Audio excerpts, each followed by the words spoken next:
Hi everyone and welcome back to Hazel's Violin School. In this video I'm going to tell you all about the essentials you will need if you're serious about starting the violin. Now for this short course you don't necessarily need a violin.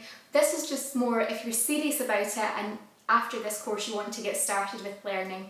So let's get into the video. First of all, you will need a violin, of course. Secondly, a bow. Thirdly, some rosin. This is for putting on the hair of the bow. A trusty pencil. And finally, a case to put all of it in. Thankfully, violins usually come with cases, so you should be okay there. Certainly you'll need a case if you're going anywhere with your violin, so highly recommend that. Now, other things that you don't necessarily need, but which will probably come in very handy, is a shoulder rest. This goes on the underside of the violin and helps us to achieve a good posture and is especially helpful in reaching the higher positions.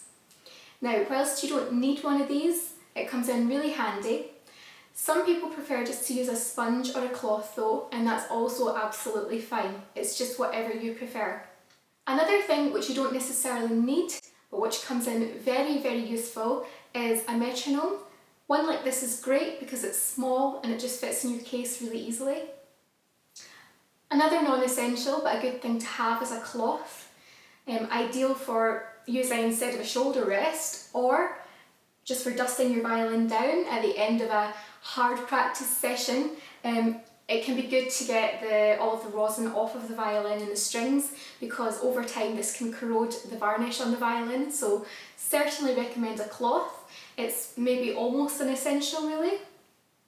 And finally, some sticky labels if you have them can be really handy, especially if you're just a beginner. They can be very useful if you're learning online to be placing on the fingerboard for the various finger positions. So whilst these things are non-essentials, they can certainly make your life a lot easier. I hope you enjoyed this video and I look forward to seeing you in the next.